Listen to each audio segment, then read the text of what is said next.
I'm listening to you guys here, and you're talking about Islam and talking about Irish terrorists, and you know, Irish terrorists, I think, were about issues in their own country. They were fighting for power in their own country, but I really don't understand that situation, so I can't really speak on it.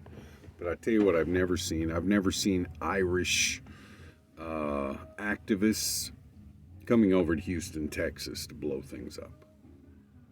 Okay? Now, Muslims, I do know about that. I'm going to tell you something that Muslims told me when I was praying with Muslims.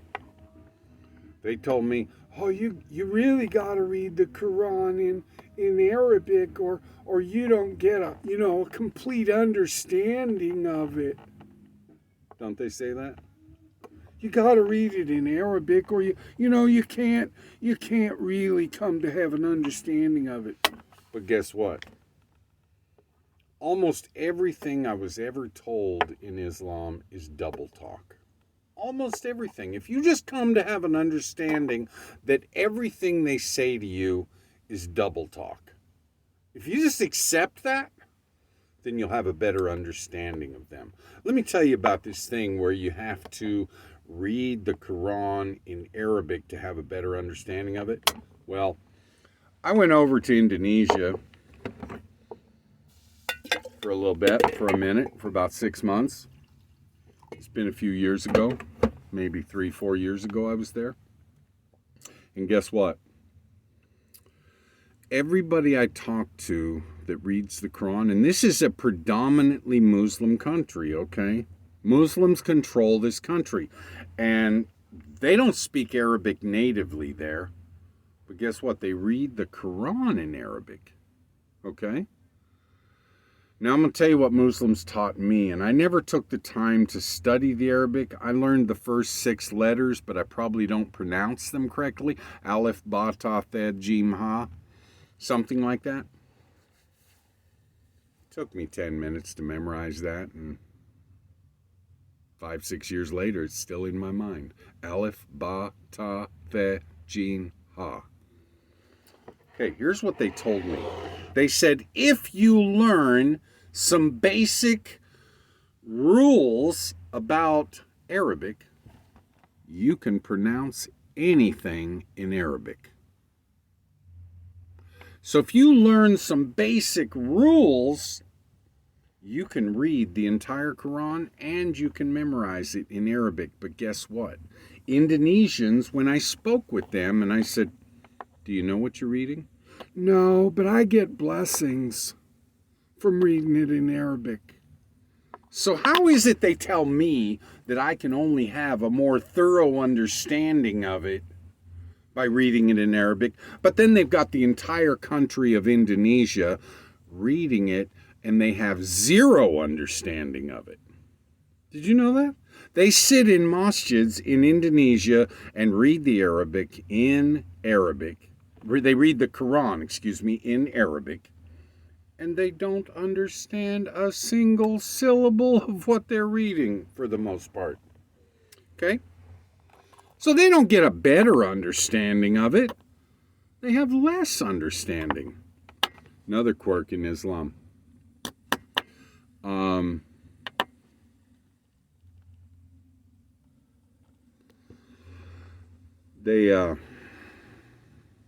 They tell you, they always debate Christians on the street corner.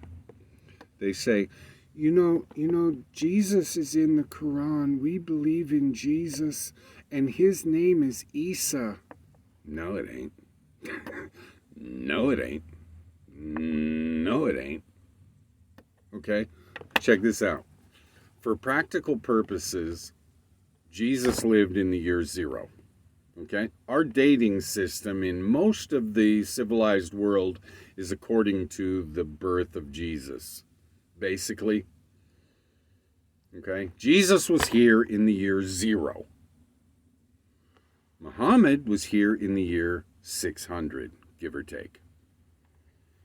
Now, how the heck did Jesus go to Saudi Arabia end up in the Quran and he has an Arabic name of Isa? I'm going to give you the short answer. It ain't true. Okay? Jesus did not travel through time 600 miles. How did the Quran end up, Jesus was 600 years ago. No. Do you see what I'm saying? It did not happen. Okay? It did not happen.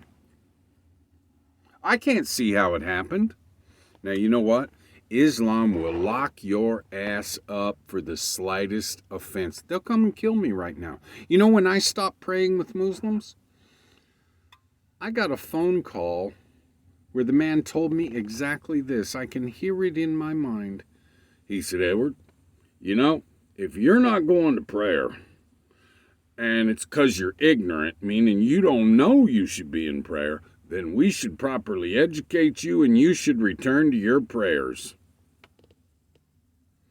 Then he continued. He said, but if you're not going to prayer and you know you should be in prayer, then we should execute you. Click. He hung up on me. Let me tell you the flaw in that. Okay? The masjid I used to pray at here in Houston, next door there's a Pakistani cafe. Guess what? Every day during prayer, there's the fat boy that runs the kitchen. He don't never go to prayer, but you don't see them executing him, do you? No. The half a dozen Pakistanis that are over there playing billiards and they're high on weed, many of them been drinking. You don't see them executing those guys. No. And you want to know another secret? I'm experienced a little bit around the Latino mafias. Guess what? I used to hang out over at that cafe, and guess what? When you see 4 Latino bulls, meaning big Mexican boys, when you see 4 Latino bulls pull up to the back of the Pakistani cafe, and they got that gangster look all over their faces. Oh man, they ain't there to eat tacos. They're in the heroin business. They're in the crystal methamphetamine business. See, I've sat with the boss in the mafia, okay? Ain't no joke, people. I've walked in a room with armed assassins on my payroll. You feel me? Now, I'm a clean, straight player today. I'm at the end of my life. I'm 60 years old and I'm a terminal patient. I ain't got nothing to lose. I ain't got nothing to gain by telling you bullshit. I'm going to tell you something. I remember one time I was in this masjid over here in Houston, and this little boy got ran over walking to school. Little 6 or 8 year old boy, he got ran over and got killed. Little Muslim boy. I mean, it's a sad event, you know. But this one man wearing his thobe, Thobe, which is like a man dress. It's like a full-length dress that the men wear. Okay? This man wearing his thobe, he's standing in there after prayer, and he's telling everybody, and I was talking to the police officer, and he told me to go get up on the curb while I was dressed like this. They honestly see themselves as an authority over you. You are committing a capital offense for which you could be killed by Muslims. If you even speak to them in a tone of authority while they're wearing their thobes. I'm not kidding. I spent some time with some guys that were Tablighi Jamaat, which is pretty much, let me see if I can show you.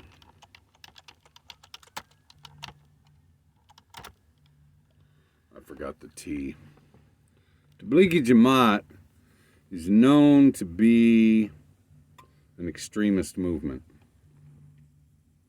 Okay? It's known to be. They'll kill you. They preach, but they will kill you. Anyway, Tablighi Jamaat, this is where we go to the different people's homes and we say, hey, bro, we've been missing you in prayer. We've been missing you in prayer, bro. Anything we can do to help you come back? But guess what? I get a phone call telling me I should be executed. You know why? Because they hate white people. Now that could be my perception, right? Okay, while I was at the masjid, and I mentioned this in a previous recording I made earlier today, that there was a notice on the bulletin board at my masjid. Masjid is another word for mosque. It's a more formal name for the mosque. There was a notice on the board for a room for rent next door at the apartment complex. And it said room for rent. So I called this young man. He sounded like he was late 20s. And I said, Assalamu alaikum, nice brother, I'm calling about your room for rent. And he said, call me tomorrow. And he hung up on me. Now, you can't hear a cell phone hang up, but that's how abruptly he hung up on me. So I thought, this guy really doesn't want to rent to me. No nice words, no nothing. And so I called him the next day. I said, Assalamu alaikum, kind brother. I'm calling about your room for rent. I spoke with you yesterday, and you know what he told me? He said, I want to wait for a Pakistani. And he just immediately hung up on me. I'm going to tell you something. Those folks hate white people. They hate white people. There's no arguing about it. You know why? Because I look like what they call a kafir. Kafir is a non-believer, a person that leaves the religion. I mean, geez. Long story short, they accused me of being a double agent for the FBI. I thought that was the most stupid thing I've ever heard in my whole life. I mean, I thought maybe they were just trying to insult me. I'm not going to go into the whole story, but 3 or 4 times at the cafe next to my masjid, guy would come up to me and he'd look at me and he'd go, hey, Edward. And I'd say, yes. Some of the guys are talking, Edward. And I'd say, what are they talking about? Well, they're saying that you're a double agent for the FBI. I'd say, man, that's the most ridiculous thing I've ever heard of. And he'd be like, why? I said, because the Bureau is not going to send a mole in here to infiltrate Pakistanis. They're not going to send a white man like me to infiltrate Pakistanis. They would send a Pakistani. That's why it's ridiculous. Don't even get me into talking about the guy who was sitting on the back porch of the cafe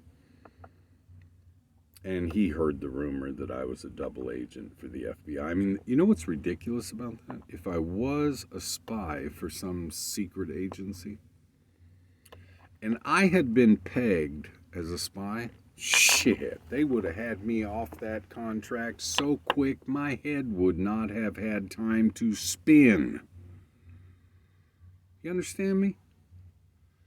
If you're a spy and somebody points you out, anybody even suspects you, job's over. Job's over. Okay? They'll put somebody else in there. Okay?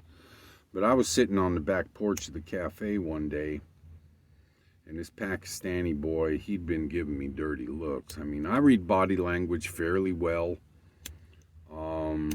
Yeah, I study it. I've studied counseling. You know, I can read your body language and tell when you're being a complete horse's ass to me. You know, and this guy was taking it to a new level. He's sitting there on the back porch of this Pakistani cafe, and he starts ranting. You know what he says? He says, I hate Donald Trump. I hate Donald Trump. I mean, grinding his teeth, kind of. I hate Donald Trump. And you know what he says? He says, I want to poison Donald Trump. I want to poison his wife. I want to poison his children. And then this dipshit looks straight the fuck at me. He looks straight the fuck at me, and he goes, and I hate the FBI. I hate the FBI. And then he would say, bastards. Bastards. He's saying bastards. And now, you know what I was doing while he was having these little rants? I look up above the horizon, about 20 degrees to his left, and I just get this dull, retarded look on my face. You know, I always describe it as I'm going in my mind. I'm going, doodly, doodly, doodly, doot, doot, doot, doot, doot, doot, doot. So I'm just standing there looking like a complete moron, right? Like I'm not paying attention to him. Okay? Here he is telling me how much he hates the FBI. And he wants to poison Trump. He wants to poison Trump's wife. He wants to poison Trump's children. Okay? I told you in the other audio how, the one I posted in the other thread, that they drugged me and robbed me in a masjid. Now, a lot of people don't take me seriously as a programmer, but I'm going to tell you something. I kick ass as a programmer. I'm a fucking keyboard gangster, people. Yeah, that ain't no joke. I'm a C programmer from a different place. Okay? You understand me? Do you get it? Now, a lot of people don't get that, so I'm not going to push you. And I appreciate the baby pips not throwing me the fuck out. I do, because I'm a difficult guy to understand. But guess what? I had this software that I had worked 5 years to produce. I spent 3 years sleeping down at the fucking bay in San Francisco. I used to get up and eat at the homeless feeding place.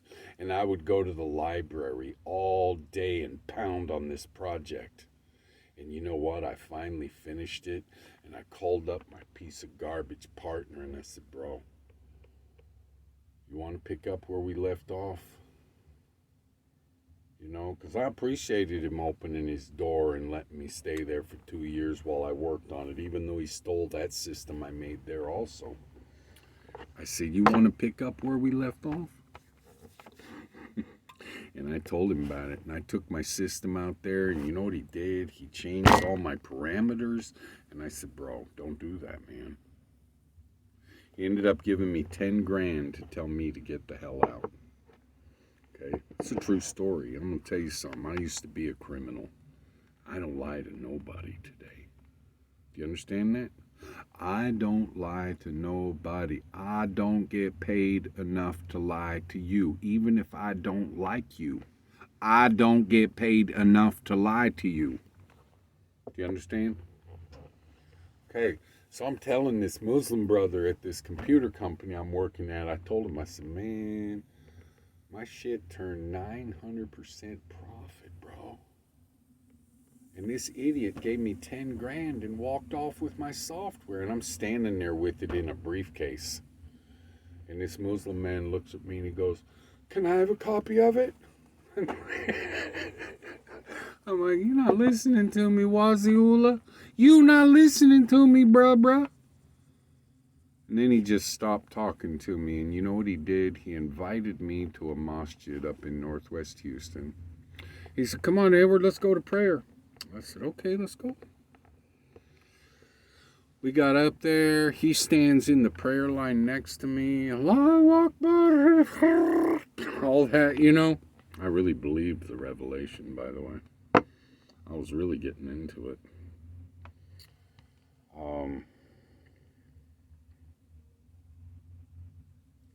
And after prayer, we went into this small room, maybe a 10 by 15 or something.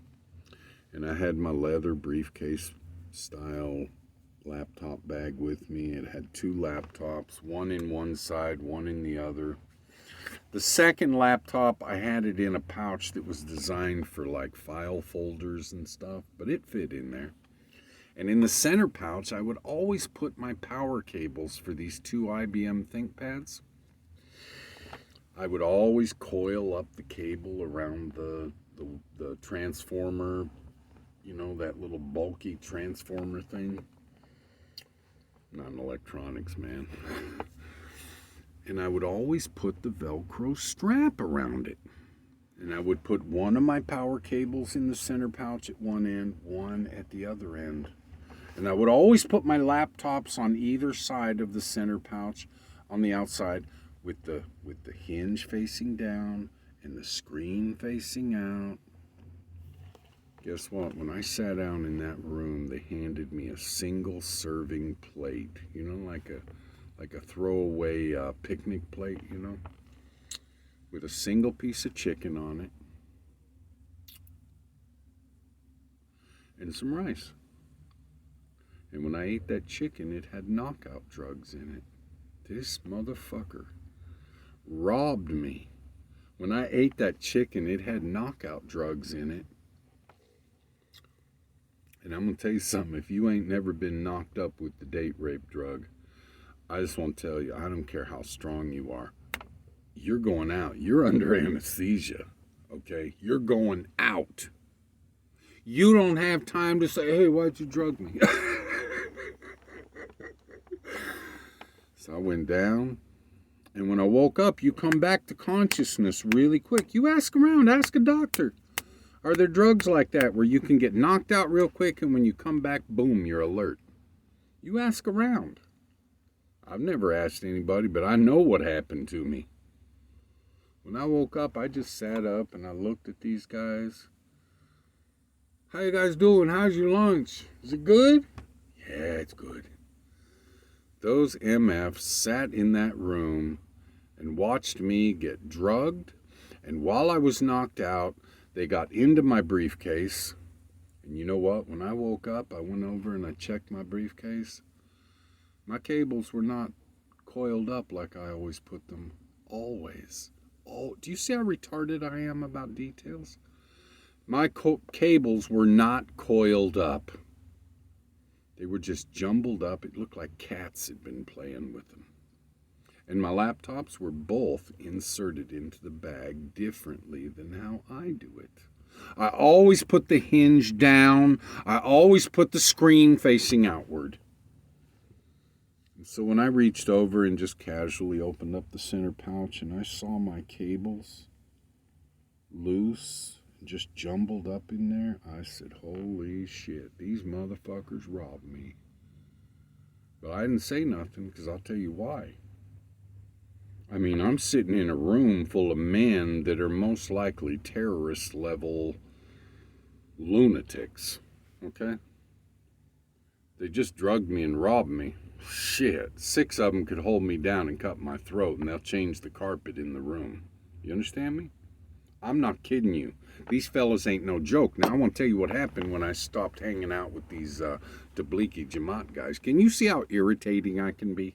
I'm irritating as hell, aren't I?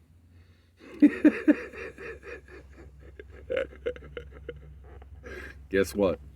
When I got finished with these Tablighi Jamaat guys, I mean, they already heard the rumor that I'm a double agent for the FBI. And I sound like a cop, don't I? Yeah, I have people tell me that all the time when I'm going to buy weed. They go like, man, you sound like a cop. I'm like, what the fuck difference does that make? What the hell difference does that make? Anyway, when I finished hanging out with these Tablighi Jamaat guys and they dropped me back off at my masjid, they were pissed off at me. Because I'm white. I look like the kafir that they've been taught to hate. They hate white people. You know what they told me? They told me 2 lessons. They said, Edward, do you know that when Islam controls an area, no Muslim will ever be charged or convicted or jailed for killing a non-Muslim? I said, I'll make a mental note of that. And then they told me another lesson. They said, Edward, if you're in your house and the house on the left of you, on one side of you is owned by a Muslim and the house on the other side of you is owned by a non-Muslim, and both houses catch on fire at the same time, which fire do you put out? I know where they're going with this. So I said, put out both fires. They said, no, put out the Muslim fire. And they turned and walked away from me. I'm going to tell you something. Muslims are not your friend. They never were. They never will be. Muslims hate everything that's not Muslim. And if they tell you otherwise, they're lying to you. Okay? I have a soft death warrant on my head right now, on top of being a terminal patient. Let's just say I stay under the radar. I don't know if I like you guys or not, but you're all right. Have a nice day.